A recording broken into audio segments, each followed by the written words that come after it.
Welcome to the Kristi Jones Show, your go-to space for thriving in business and life. I'm Kristi, and after decades in the multifamily housing industry, a business owner, and now speaker and coach, I help ambitious professionals step into bold leadership, ditch the self-doubt, and have more of what they want, more success and more fulfillment. If you're ready to flourish and thrive, you are in the right place, my friend. Well, hey, my friend, welcome back to the podcast. I'm so excited you're here today. We are going to have a fabulous episode just laid out for you, and it's going to be exactly what you need right now. It's timing up so perfect with where we are in the month of March. So hang tight. I'm really excited to jump into this. I am just getting back I've been doing a lot of traveling lately. If you follow me on social, if you don't follow me on social, go follow me on social. Instagram, Flourish with Kristi. On Facebook, it's the Kristi Jones. And if you don't know how to find any of that, just go to the show notes, scroll down there. I've got all the links to all the social, LinkedIn, TikTok, all of it. Okay. So go follow me there. But on stories, Instagram and Facebook is where those get shared. And I've been on the go this year. I have. And I just got back from Hawaii. That was a fabulous trip. Had such a great time celebrating a really dear friend's 60th birthday.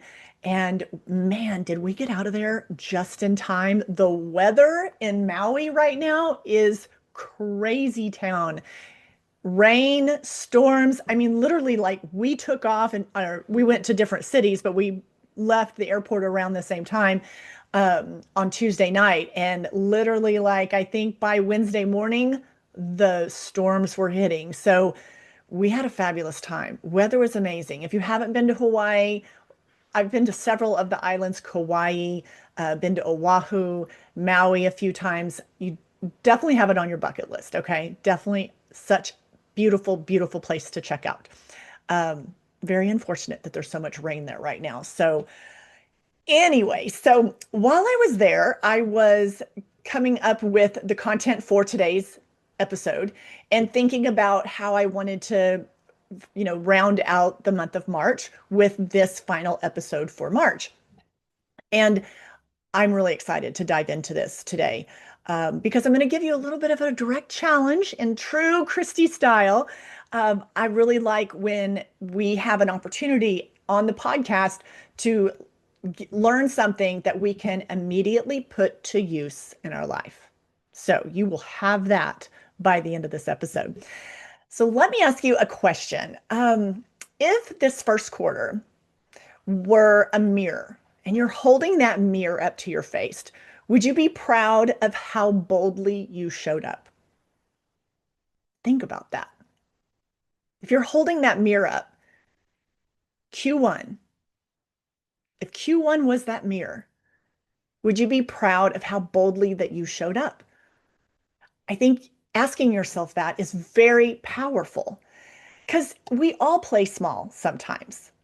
As much as we try not to, it so easily can creep up in our life. But if Q1 was your comfort zone, don't freak out.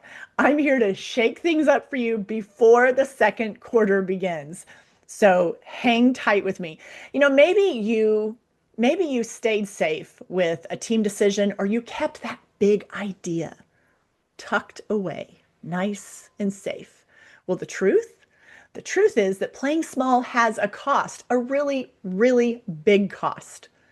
So today we're going to do what I call a Q1 audit, a first quarter audit. And it's not to dwell on things, okay? It's to get crystal clear on where you can lead bigger in this next quarter. No judgment, no judgment, just wanting to help you figure out your next bold move. A lot of times, and maybe you've heard me talk about this before, but a lot of times I look at the year and when we say, oh, these are some things that I want to accomplish this year, some things that I want to experience, whether that's in the department of success or whether that's in the department of your personal fulfillment, you have created that roadmap for yourself. And when we look at like the year as a whole, and you've heard me talk about this before, it can feel a little overwhelming. Or we put things off and then you look up and it's October or November, and then you have that oh crap moment, that panic moment when you're just like, I don't know what I've been doing all this time. I've been spinning my wheels, but if it hasn't been with intention, then you're not moving the needle. You're not being as effective. And so I like breaking up the year just like we do in business, but breaking it up in the quarters. So it is easier to digest. It's easier to stay on track. It's just easier to like get a roadmap and then to stay like dialed in for those 90 days for that, the first quarter, second quarter, third quarter, fourth quarter.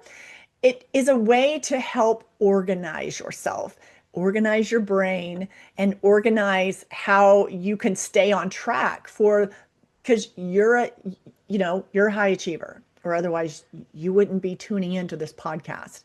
You are wanting to thrive in your life, in your business, and that's why you're here. So I need to give you some like organize this in a way, organize the year in a way where it feels doable. So you don't feel overwhelmed, because I know you have a lot of big, bold goals and ambitions. And then we talk about that fulfillment factor. You want to fill up that fulfillment bucket of your life, and that personal fulfillment, which is so very important. So very important. I've in other episodes I've talked about like if you're in that mode of just chasing success for the sake of chasing success, you're going to wake up very empty someday, realizing that that hasn't filled you. You have to be purposeful. You have to have so many other things inside of you fulfilled, and tending to those things for yourself. So I'm going to jump into this today. It's this again, this is not to like so you can be judgmental on yourself. This is so you can get clear, so you can make your next bold move. So quarter two, for those next 3 months, you are dialed in. So we are going to start. The first thing I'm going to start with is I call it the comfort audit. So that is where you define playing small, sticking to what has that been for you? And where have you maybe done that? Or maybe you haven't. But a lot of times, if we get real honest with ourselves, we can look at this first quarter and say, yeah, there is this one area or two areas. There's something that's coming up for you. When I entered into this episode and when I started those first few sentences, something came front of mind for you. So whatever that is for you. Playing small is safe decisions. It is going back to old patterns because it's easier. And we just kind of get on autopilot, even though we may have the best intentions, right? To change and to go in that new direction. But old patterns can easily creep back in, so easily, even when your growth is pulling you forward and calling more out of you. So it's time to do a comfort audit. So take time today, this week, to evaluate where in this first quarter, where have I been playing small? Where have I just kind of settled back into some old patterns? I have a friend that she's on a pretty aggressive wellness journey and really has not been exercising and working out for quite some time. And so one of her things has really been to be more consistent with moving her body. And uh, she has told me numerous times, like, it's so easy after she misses, 2, 3, 4 days to revert back to those old patterns. She's been really great at pulling herself out of that. She has an accountability partner. She and I chat often. And she has a circle of people that go to that same gym where she's going and another workout class that she's doing to kind of help keep her, dialed in and accountable to showing up for that. It's just so easy. And if you've ever experienced that, you know how easy it is to fall back into old patterns. Just because human behavior, if we don't if we don't like really keep tabs on ourselves, it goes back to what's comfortable and what we already know. And so that's why doing a comfort audit right now, we're not even, by the time you're hearing this, we're not a full 90 days in yet. So let's evaluate. Let's go back and say, hey, where am I? Where am I just being comfortable? Where am I playing small? What do I need to adjust? Because I'm being called to be more, to grow, to be more bold, to lead better. I'm being called in business to really like show up, to show up and show out. So first, we're going to start with the comfort audit. And that's a conversation with you and you. And if you're in my community, then we're talking about that right now inside the community. So you've got some accountability, you're getting some coaching on that. Second thing I want you to do during this time frame before we step in to the second quarter is let's do a career and leadership check-in. Do a career and leadership check-in. If you're a business owner, then you know that you're doing a lot of self-reflection on that right now and a lot of evaluating of where am I, where am I wanting to go, and what adjustments do I need to be making, if any, right now. In the multifamily housing industry, as you know, I've been in that industry for 28 years and a business owner for 22 of that. And I really found in my time in multifamily housing that because we do everything by quarters, you're evaluating things quarter by quarter, I mean, month by month, but then also quarter by quarter. And it is really a critical time in the multifamily housing industry, as in any business. But I always found myself going, I could look at 3 months of how the team has done, how that property had performed. And it's a broader snapshot of performance versus when you're in a month and let's say you have weekly reports, week by week by week. And when you can kind of step back and you look at the property performance overall for the month, you get a broader picture, a better evaluator. So the same thing when we get to the end of a quarter. You've got 3 months of data that's giving you information. Sometimes it's information that we don't want. I get it. Like not all data is what we're hoping for. But you can't lie with the numbers. You've got to be able to look at what information you're getting and make some decisions from there. So let's really focus in on after we've done the comfort audit with ourselves. Let's look at our career. Let's look at leadership and how we show up in that way. And if you're in the multifamily housing business and you're hearing this podcast, it is time to really evaluate whether you have an on-site team, whether you have a portfolio, an entire broad portfolio that spans over multiple cities or multiple states. It's time to really check in on that and check in on yourself and how you're leading that. I know a couple things I want to just throw out there when it comes to business is, did you avoid any tough team decisions? I mean, let's be honest, we have all been there. I know I have before is, delaying a tough decision that for the team because it's going to be a hard discussion or it's going to mean maybe you have to move some people around to some different locations. And that's a hard conversation because maybe one person is now going to have a longer commute to work. And it's just those type of moving parts to making team decisions. Those can be tough. And so sometimes I know I have done this before. I remember early on in my career, avoiding a tough decision because knowing that it was just going to be uncomfortable. It was going to be a hard discussion. And a lot of that, the delaying of that is never a good idea. It just made it harder. So thank goodness I learned early on that it has never paid off to avoid a tough decision or a tough team decision, which sometimes involves in the property management business and in the apartment business, that involves moving people to different locations based on their strengths and what that location needs. And this person is more equipped and will do a better job over here. And this is what this property needs. So that means I've got to pull somebody and put them at another location. So don't delay those type of decisions. I've made that mistake early on in my career and I learned from that. And then I did not delay those tough decisions any longer.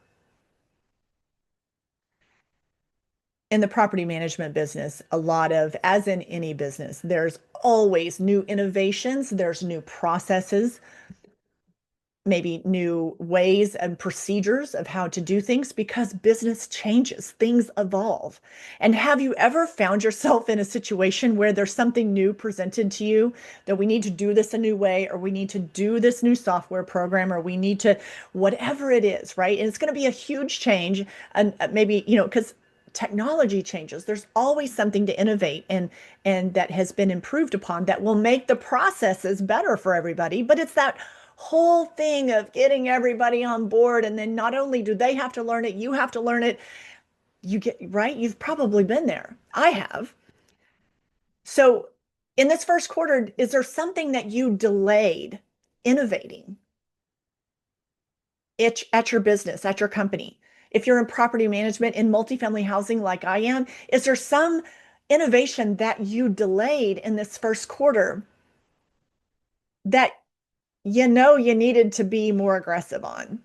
But because of, you discovered in the comfort audit, because it was, you either went back to old habits, or you felt like it wasn't a good time, or you just really didn't have the time or energy to go through that right now, and you're going to deal with it, next month. Well, what happens is the longer you delay that, the more painful it is to implement.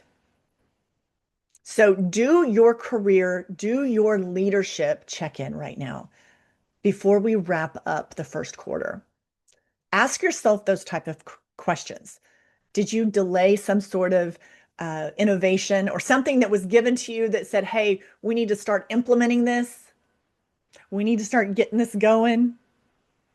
And you just are so overwhelmed with all the other responsibilities that you just didn't feel like you had the ability to do that. So you just put it off another week, put it off another week. And eventually you're going to have to do it, but you keep delaying it.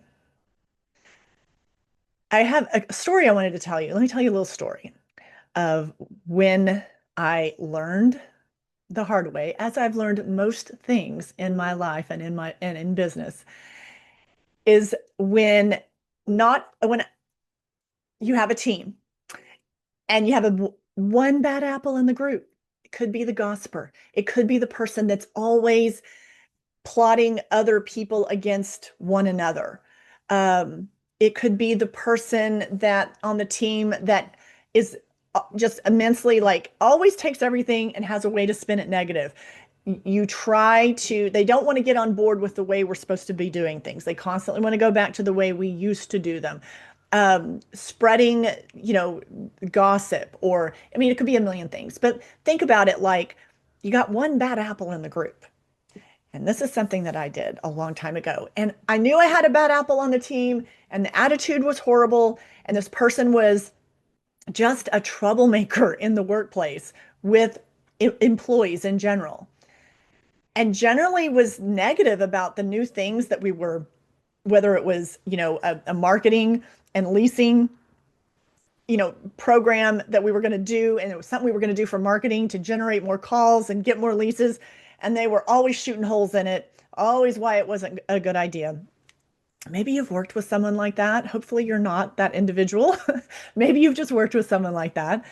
But I knew as a supervisor, that as a new supervisor, I was new into management, that this was the bad apple of the group. And I just didn't want to deal with it because the person was just problematic. It was just that uncomfortable thing, right? Thinking that it was going to take care of itself is what I thought. But what I learned is that those issues rarely take care of themselves. and that you must step forward and address the issue and try to correct the issue for the good of everyone else on the team, for the good of the asset, the property, the company. And so allowing the bad apple to continue to spoil, it just brings everyone else down. And so I learned that avoiding that tough conversation or that tough decision, it just made it worse. So I learned through going through that first time of going through that the next time that that came about, how I would better approach it and be more proactive and be quicker to address the situation. And the other thing too that I learned is that when it comes to implementing a new process, so as you're doing this career and leadership check-in, as I was moving up through the ranks of leadership and as a property supervisor, and definitely had, once you become a business owner and you're the one basically initiating the new implementations. But when you are a leader and you're being given like, hey, we need to implement this, we need to start this new process. And so you're getting those instructions and you're like, okay, and you're going, this is gonna, I've got to now train all these people, and we've, there's got all these moving parts. And very rarely when you implement a new process, there are going to be things that you learn as you go. And I think when I first started that, it was a software program and it was, to make things a little more efficient. So it was just some changes within the existing program that we had, but some new ways that we would be doing it from everything from tracking vacant make readies and the vacant list to the make ready process. It was just a little bit different way of doing it. And I did not hesitate on implementing the new processes. I saw some of my other coworkers at other locations would hesitate, and I saw that did not work out well at all. But I found that implementing and just diving right into implementing a new process, that you're going to have messiness show up because it's a new system or a new process for everyone. So you're going to learn as you go. And I found that that is completely fine. And especially if you keep that line of communication, like whomever you're communicating with and giving feedback to, like this is what we're doing. This is how it's working. These are the challenges I'm coming up with. These are, the missteps. And then you're keeping that communication open. So it's not like this big whammo surprise 3 months later. But as long as you're openly communicating with whoever your, check-in is at the company, I find that that goes way better. That they're not surprised by some of the speed bumps or the messiness of implementing new processes. I mean, that comes with the territory of work. You've heard the term working out the kinks. You're working out the kinks. The worst thing to do is to delay implementing. That is the worst thing to do, is just to not implement, to not do it. So it is okay to not be sure, to start a new process, to do it to the best of your ability, to train your team to the best of your ability. And it's okay to have speed bumps, and you're going to have some messy parts, and you're going to learn things throughout the whole journey of that as you're implementing something new. Definitely true in multifamily housing and in property management. It just comes with the territory. And I do think, as I work with people in many industries, that that rings true in business across many industries. So do the leadership career check-in for yourself. But know that your attitude too, if you, as a leader, know that when you are implementing absolutely anything new at the company, your attitude is exactly what your team is going to follow. If you have a crappy attitude about something new that's being implemented, and you're just kind of shrugging your shoulders and you're like, half-assing it and just like complaining about it as well, that's exactly what your team is going to model. So, whatever attitude as a leader, so as a leader, you set the tone. Be that person. Set the tone. You set the tone for what everyone will fall in and fall into place. So when you're implementing something new, it's very important to really do a self check-in to make sure that you are moving forward with this new process or whatever's being implemented, that you are walking into that and presenting it to your team with the best attitude. Because however you're viewing it, however you're talking about it, the language you're using, that's what they're modeling. That's exactly what they're modeling. So as we do this self audit and we look at Q1, we do the career leadership check in. Now I want you to switch over to your personal decisions, the personal decisions for your life. Did you hold back on a personal commitment in this first quarter? Something that you just swore up and down that you were going to change, whether it was in your health or how your family life, the dinner schedule that you're going to get everyone at the dinner table so many nights a week, or you guys are going to do this on Sundays and dedicate this time, whatever that is. Maybe you had promised yourself that for your personal development that you were going to dedicate X amount of time each week investing in your personal development. But for some reason, maybe now you've said it just felt easier to wait. It just felt easier to put it off. It just felt easier that we'll probably be able to do that later in the spring. Did you tell yourself those things when it comes to the personal decisions that you had made for yourself, the personal commitments that you wanted to hold for yourself? So look at this first quarter and where did you hold back? Where did you hold back? I know, little story time. I had a situation with a doctor's appointment. And so, maybe you can relate with something with your health. And I didn't have anything serious going on, but making a doctor's appointment. And then they had rescheduled on me. So I just said, I'll get to it. But I wanted to get to it by the end of January, but that didn't happen. And I just kind of blew it off and put it off. And then it became much harder to get on the schedule. So then, long story short, I just got on their cancel list. And because of my travel schedule and not always being in that state, it became much more challenging. I basically had let myself go into the month where I knew I had a lot of commitments and travel. And so if they called me with a cancellation, it didn't look very likely that I would be able to get in to do this appointment. So my deal of, putting off a doctor's appointment ended up being much harder, which thank goodness I finally got done, but it was harder than it needed to be. So you have to like really hold yourself accountable for what you're doing to play small, to not show up. And that's just a small example of something that I did this year that I did finally get into that doctor. But I mean, me thinking I would just delay it, I mean, that didn't make it any easier. Maybe for that week it did, but eventually it just became more of a headache to schedule.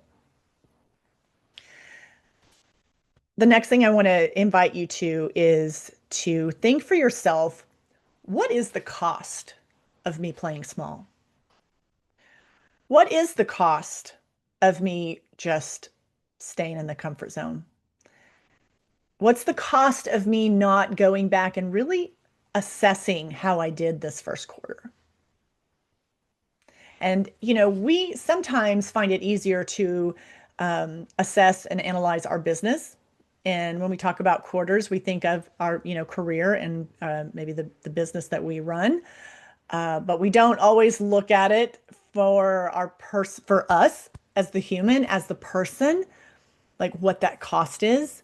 But I want to invite you to do that. I want you to think about what is the cost of you playing small. So here's what's lost when we do that. We lose momentum. We lose confidence. That confidence begins to dip. We also lose those gains especially in business, those gains that we thought our team was going to get. We lose the gains in the team's performance.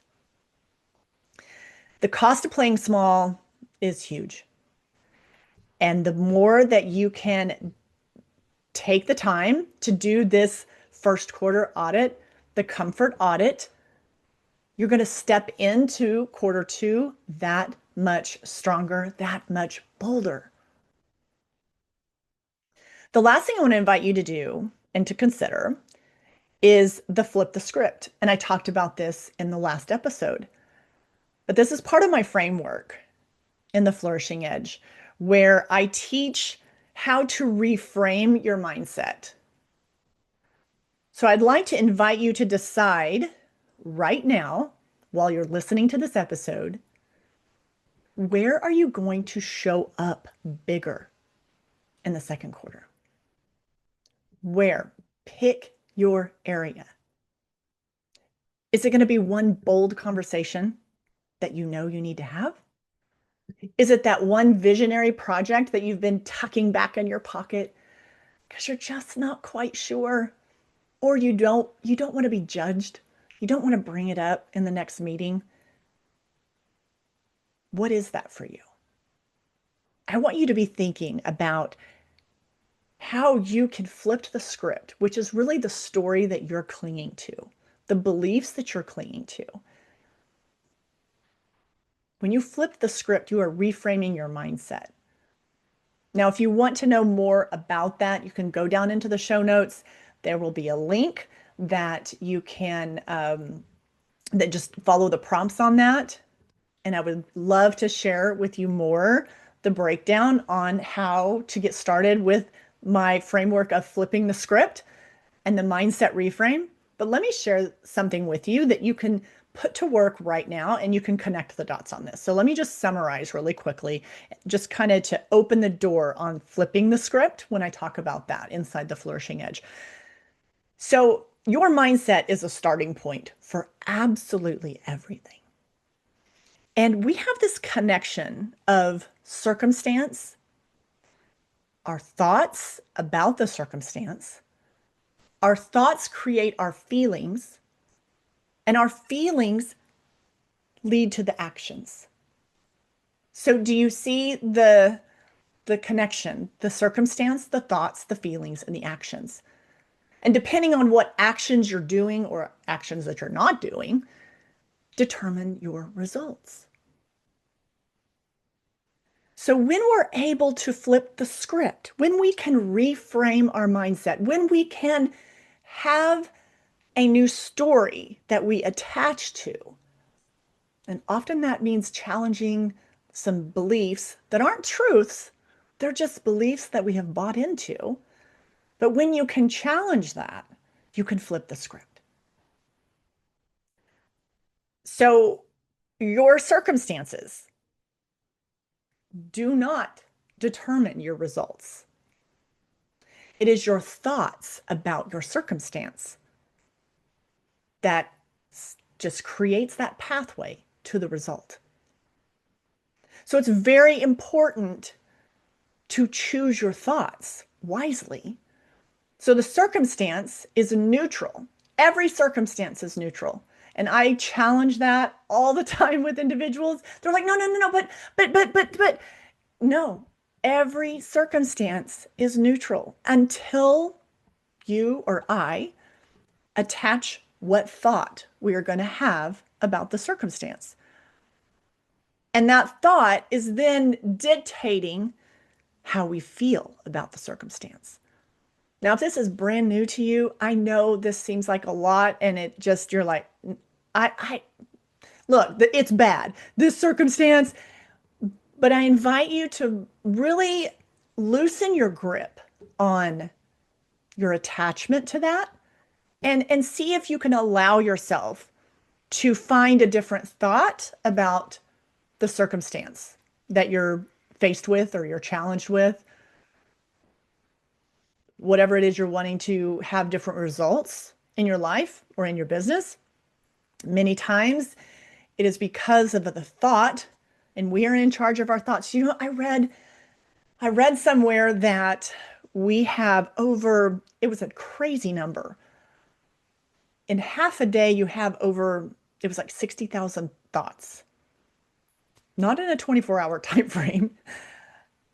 And that's crazy when you think about that. That is just mind blowing.